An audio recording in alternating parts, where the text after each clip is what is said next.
This was one of those wash days that I'd been putting off for the longest time. I've not washed my hair since the beginning of December last year, and even before I got my braids done, I didn't wash my hair. So by now, I just knew that I could not keep putting it off, and I had to just get my hair washed, whether I wanted to get it done or not. Welcome back to my channel, guys. It's Eva here, and I want to take you through my first wash day of 2025. Now, I'm going to be doing things differently, would I say, for this wash day. Number one, contrary to what I said in just the last video that I posted, I'm going to be doing my washing, my moisturizing, and my styling today because I don't want to push this to tomorrow. Let's just assume that I'm doing this today, that I post this video. I don't want to push it till tomorrow because I'm not sure how my time tomorrow is going to be. So I just want to get everything done today, and I had to mentally prepare myself because I already knew this was going to take such a long time. And I started around past 8 in the morning and I finished around 2 p.m. in the afternoon, and that's just because I rushed things a little and I skipped a few steps here or there. So here I'm just combing out my hair. This is my hair after taking out my braids. For the braids that I posted, I didn't do a takedown video, so I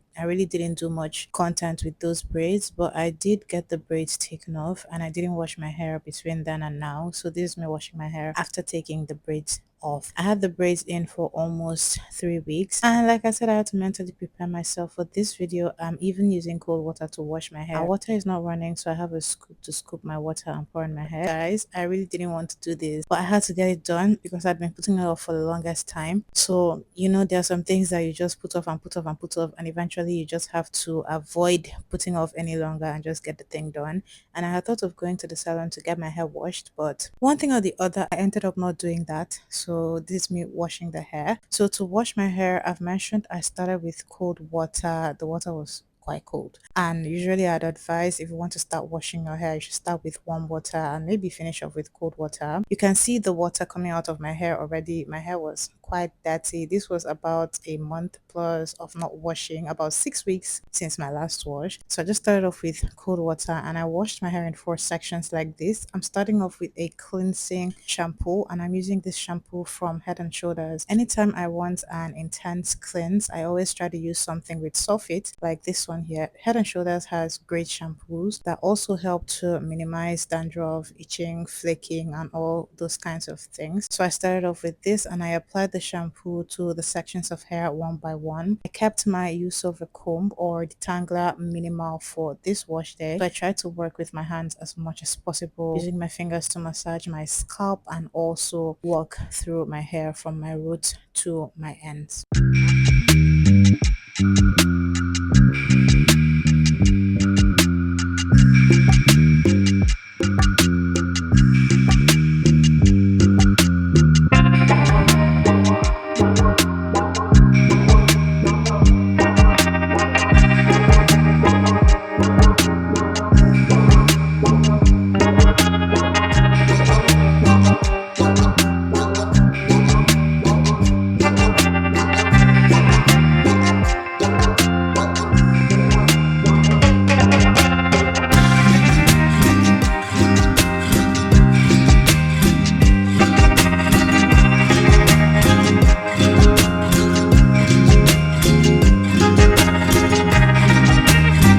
The second shampoo cleanse was with the Lotta Body Milk and Honey Restore Me shampoo. The first was obviously the Head and Shoulders. So this shampoo, I'd forgotten how much it lathers and I ended up using quite a lot, which was what you saw on my palm. So I applied that all over my head, and this also cleanses very well and it smells really nice. So I applied that to my hair, massaged it into my scalp and my hair strands, and focusing on the sections one by one, I worked the product through the sections and tried to detangle a little bit, and then I twisted the section back and rinsed the shampoo out of my hair.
once I was done with my shampoo, I was going to use a conditioner to try and detangle and comb my hair. That Cantu conditioner you see over there at the back. But I applied that to one section of my hair and I didn't like the way it felt at all. The product felt like it was going to do the exact opposite of helping me detangle. It felt like it was making my hair tangled up and matted up. So I just rinsed it off and went straight to deep conditioning. And thankfully, this deep conditioner from Mega Good says you can use it directly after shampooing. So I did just that. I applied it to my hair. Also, thankfully, I was able to comb through my hair very easily with the product in it. So I applied the product to each section, comb through my hair and let it sit in my hair for 10 minutes like the jar instructs. And then I rinsed the product out of my hair and went to moisturize and to dry my hair. I'll get to that in a bit.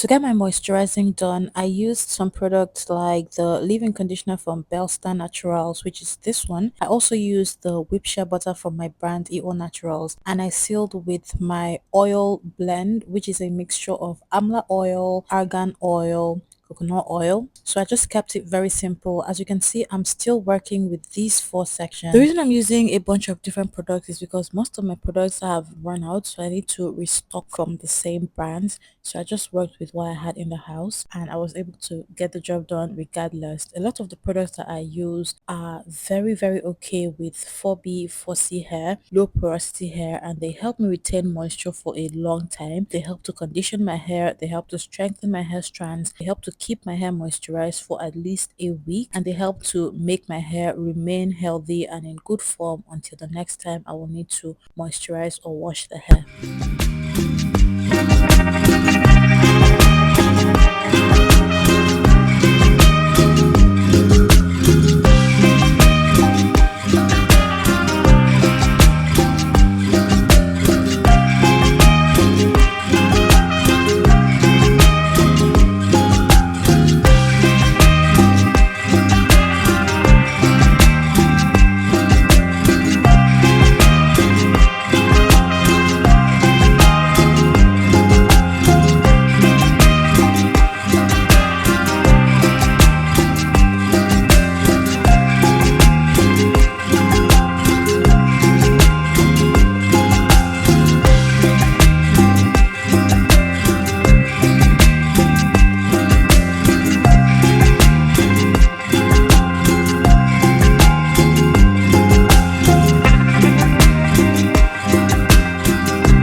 And now on to the next step, blow drying my hair. Blow drying is something I started doing in more recent months because I realized and I learned that it's sometimes better, or in fact it's better to dry your hair off immediately you're done washing instead of leaving it to air dry. Air drying is good, but I learned that for my own hair, I've done the both of them, and the blow drying helps to reduce how much my hair breaks. It helps to get rid of any smell that may be in my hair from it being wet so long, especially since when I'm done with my wash day, I don't immediately step out. I stay indoors, so my hair takes longer to dry. So I started to blow dry my hair immediately after, and also because I was going to do a protective style here today, I needed to blow dry so that I will not braid my hair wet. So I got to blow drying my hair, and I used the highest heat that my blow dryer has. My blow dryer is old, so the highest heat is not really hot, but I was able to get this done, and you can see I'm using the low tension method, which means that I'm stretching my hair out, as you can see me do here, instead of using a comb and pressing the comb to my scalp. So I'm simply stretching my hair out, holding one section of the hair in one hand and stretching it out, and then passing the blow dryer until it dries up. And then when that's dry enough, I twist it into sections like this, and I just repeated that